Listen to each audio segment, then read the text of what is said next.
Chapter 27. Parting Thoughts. We shall not grow wiser before we learn that much that we have done was very foolish. F.A. Hayek. Sometimes the whole is greater than the sum of its parts. In addition to whatever you may have learned in the course of this book about particular things such as prices, investment, or international trade, you may also have acquired a more general skepticism about many of the glittering words and fuzzy phrases that are mass-produced by the media, by politicians, and by others. You may no longer be as ready to uncritically accept statements and statistics about the rich and the poor. Nor should you find it mysterious that so many places with rent control laws have also had housing shortages, or that attempts to control the price of food have often led to hunger or even starvation. However, no listing of economic fallacies can be complete because the fertility of the human imagination is virtually unlimited.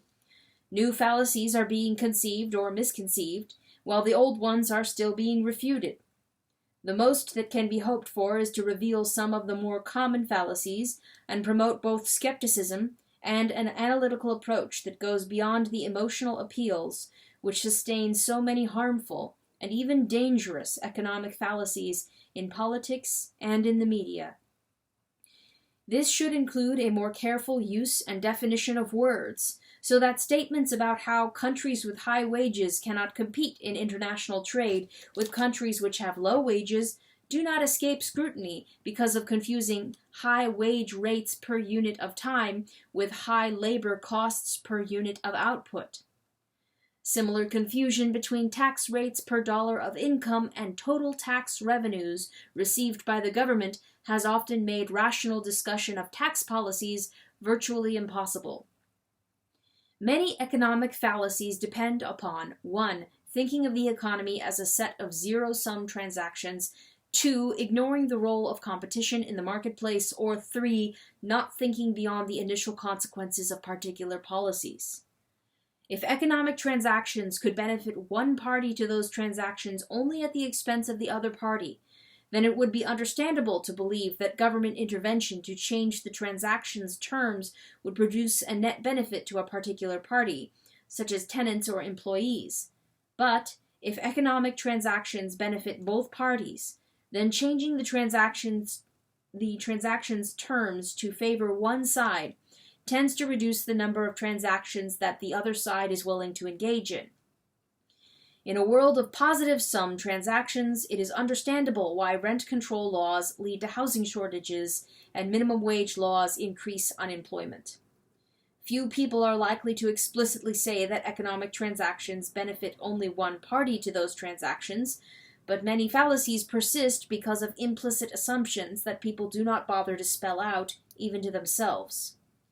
Seldom do people think things through foolishly. More often, they do not bother to think things through at all, so that even highly intelligent individuals can reach untenable conclusions because their brain power means little if it is not deployed and applied. The central role that competition plays in free market economies often gets overlooked by those who do not spell out their assumptions. One of the attractions of central planning, especially before it was put into operation and its consequences experienced, was that the alternative seemed to be a chaos of uncoordinated activity in an uncontrolled market. Many have also believed that labor unions can increase labor's share of an industry's income simply by reducing the share going to investors in that industry. But this ignores the competition for investment, which is attracted to industries where the returns are higher and repelled from industries where it is lower, thereby changing employment prospects in both places. Where there is competition between unionized and non-union companies in the same industry, as in American automobile manufacturing, it is hardly surprising to see General Motors drastically reducing the number of workers on its payroll, while Toyota is increasing its hiring in the United States. Not thinking beyond the initial consequences of economic decisions, including government policies, is a special example of not bothering to think things through. Restricting the importation of foreign steel into the United States did indeed save jobs in the domestic steel industry, but its repercussions on the price and sales of other domestic products made with higher-priced domestic steel cost far more jobs than those that were saved in the steel industry. None of this is rocket science, but it does require stopping to think. The particular examples here or elsewhere in this book are not nearly as important as keeping in mind the economic principles they illustrate. Much confusion comes from judging economic policies by the goals they proclaim, rather than the incentives they create. In wartime, for example, when military forces absorb many resources that would normally go into producing civilian products, there is often an understandable desire to ensure that such basic things as food continue to be available to the civilian population, especially those with low incomes. Thus, price controls may be imposed on bread and butter, but not on champagne and caviar. However right this might seem, when you look only at the goal or the initial consequences, the picture changes drastically when you follow However right this might seem when you look only at the goal or the initial consequences, the picture changes drastically when you follow the subsequent repercussions from the incentives created. If the prices of bread and butter are kept lower than they would be if determined by supply and demand in a free market, then producers of bread and butter tend to end up with lower rates of profit than producers of champagne and caviar, who remain free to charge whatever the traffic will bear, since no one regards these things as essential. However, because all producers compete for labor and other scarce resources, this means that the higher profits from champagne and caviar enable their producers to bid away more resources at the expense of producers of bread and butter than they would have been able to in a free market without price controls.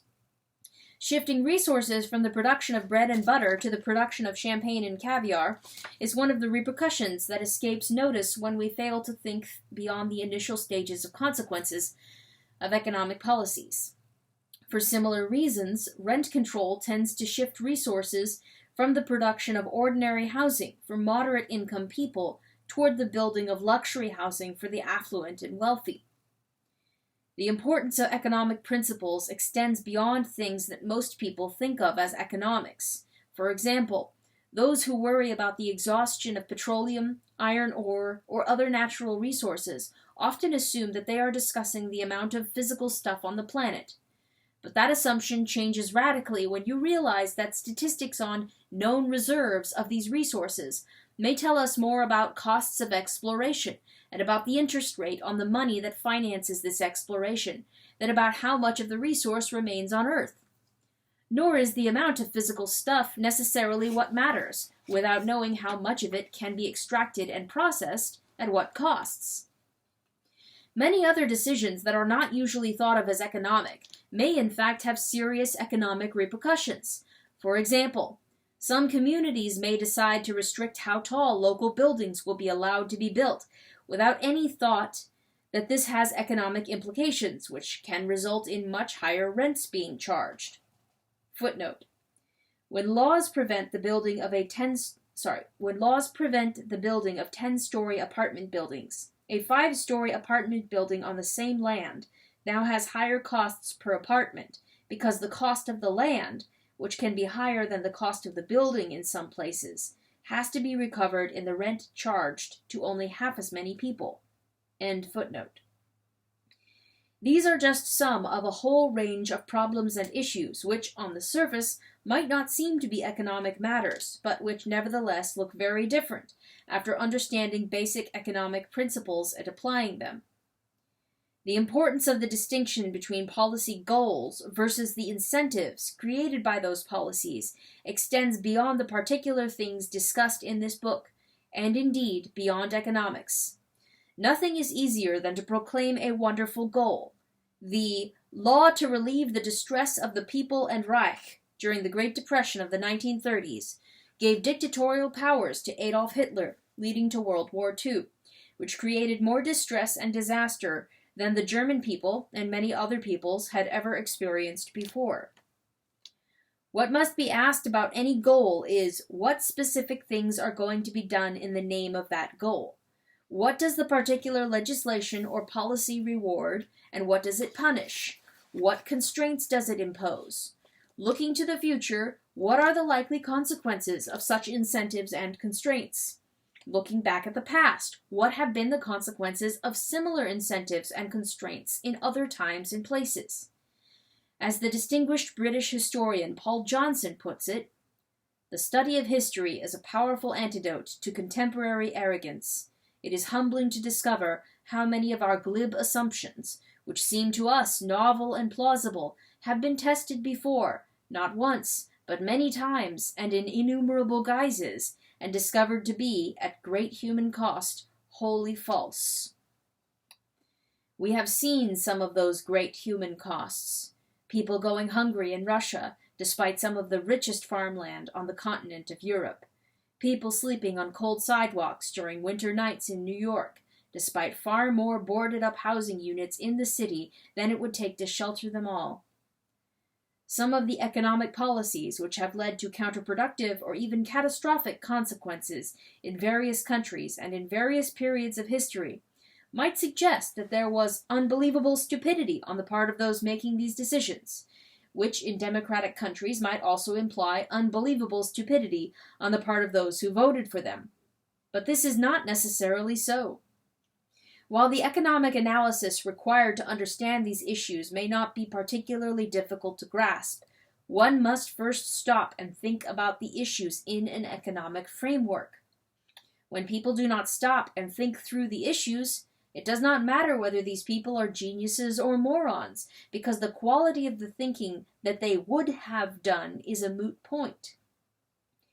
In addition to the role of incentives and constraints, one of our other central themes has been the role of knowledge.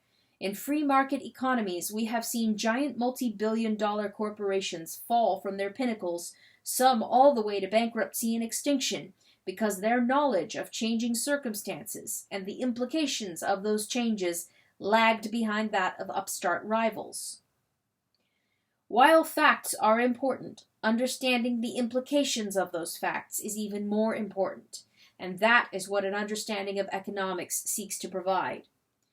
For example, the Eastman Kodak Company was the international colossus of the photographic industry for more than a century, yet it was devastated economically by the rise of digital cameras, which destroyed the market for many Kodak products built around the now obsolete technology of film.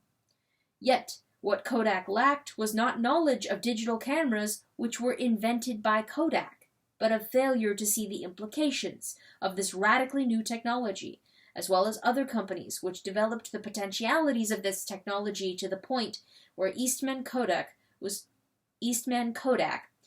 forced into bankruptcy. These other companies included not only traditional camera makers like Nikon and Canon, but also companies outside the photographic industry like Sony and Samsung, which began producing digital cameras. What is important is not that particular companies succumbed to competing markets, whether in the photographic industry or elsewhere, but that knowledge and insights proved decisive in market competition. The public benefited because some business decisions were based on a clearer understanding of the economic realities of the times and circumstances, and these were the businesses that survived to use scarce resources that had alternative uses. In centrally planned economies, we have seen the planners overwhelmed by the task of trying to set literally millions of prices and keep changing those prices in response to innumerable and often unforeseeable changes in circumstances. It was not remarkable that they failed so often. What was remarkable was that anyone had expected them to succeed, given the vast amount of knowledge that would have had to be marshaled and mastered in one place by one set of people at one time in order to make such an arrangement work. Lenin was only one of many theorists over the centuries who imagined that it would be easy for government officials to run economic activities, and the first to encounter directly the economic and social catastrophes to which that belief led, as he himself admitted after just a few years in power. Given the decisive advantages of knowledge and insight in a market economy, even when this knowledge and insight are in the minds of people born and raised in poverty, such as J.C. Penney or F.W. Woolworth, we can see why market economies have so often outperformed other economies that depend on ideas originating solely within a narrow elite of birth or ideology. While market economies are often thought of as money economies, they are still more so knowledge economies, for money can always be found to back new insights, technologies, and organizational methods that work, even when these innovations were created by people initially lacking in money, whether Henry Ford, Thomas Edison, David Packard, or others. Capital is always available under capitalism, but knowledge and insights are rare and precious under any economic system. Knowledge should not be narrowly conceived as the kind of information in which intellectuals and academics specialize. We should not be like the depiction of the famous scholar Benjamin Jowett, master of Balliol College at Oxford, who inspired this verse: "My name is Benjamin Jowett. If it's knowledge, I know it. I am the master of this college. What I don't know isn't knowledge." In reality, there is much that the intelligentsia do not know that is knowledge vital to the functioning of an economy. It may be easy to disdain the kinds of highly specific, mundane knowledge and its implications which are often economically decisive by asking, for example, how much knowledge does it take to fry a hamburger? Yet, McDonald's did not become a multi-billion-dollar corporation with thousands of outlets around the world for no reason, not with so many rivals trying desperately and unsuccessfully to do the same thing, and some of them failing even to make enough money to stay in business.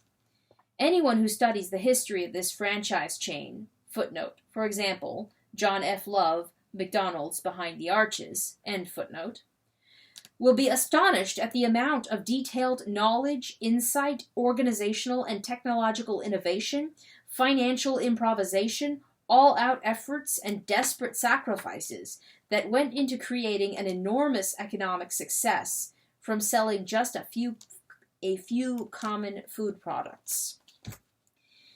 Nor was McDonald's unique.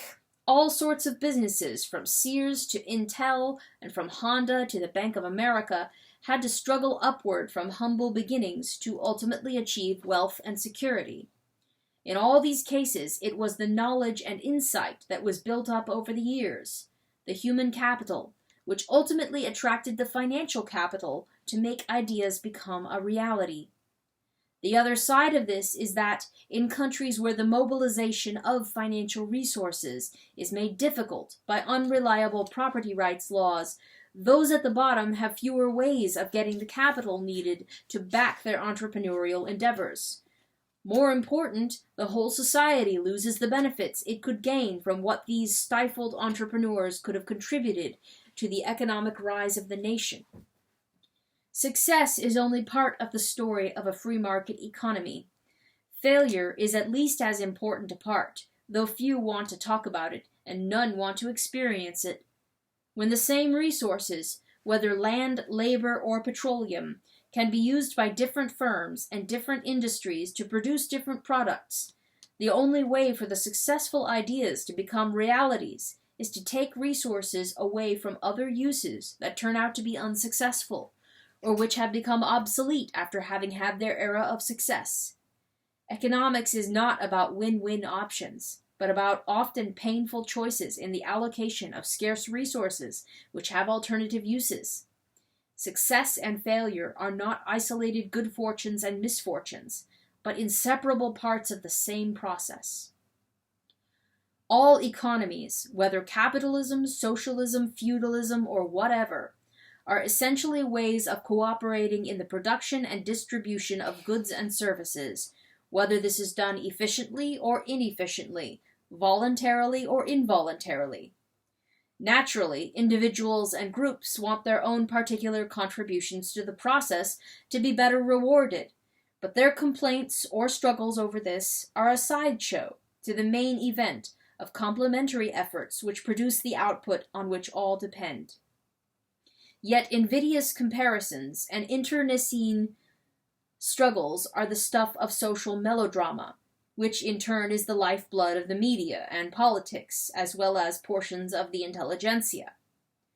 By portraying cooperative activities as if they were zero-sum contests, whether in employer-employee relations or in international trade or other cooperative endeavors, those with the power to impose their misconceptions on others through words or laws can create a negative-sum contest in which all are worse off. A young worker who is destitute of both knowledge and money would today find it virtually impossible to purchase the knowledge that was vital to a future career by working long hours for no pay, as many did in times past, including F.W. Woolworth, who by this means rose from dire poverty to become one of the richest men of his era in retailing. Those with a zero-sum vision, who have seen property rights as mere special privileges for the affluent and the rich, have helped erode or destroy such rights, or have made them practically inaccessible to the poor in third-world countries, thereby depriving the poor of one of the mechanisms by which people from backgrounds like theirs have risen to prosperity in other times and places. However useful economics may be for understanding many issues, it is not as emotionally satisfying as more personal and melodramatic depictions of these issues often found in the media and in politics. Dry empirical questions are seldom as exciting as political crusades or ringing moral pronouncements, but empirical questions are questions that must be asked if we are truly interested in the well-being of others, rather than in excitement or a sense of moral superiority for ourselves. Perhaps the most important distinction is between what sounds good and what works. The former may be sufficient for purposes of politics or moral preening, but not for the economic advancement of people in general or the poor in particular. For those who are willing to stop and think, basic economics provides some tools for evaluating policies and proposals in terms of their logical implications and empirical consequences. If this book has contributed to that end, then it has succeeded in its mission. Thus ends Basic Economics by Thomas Sowell.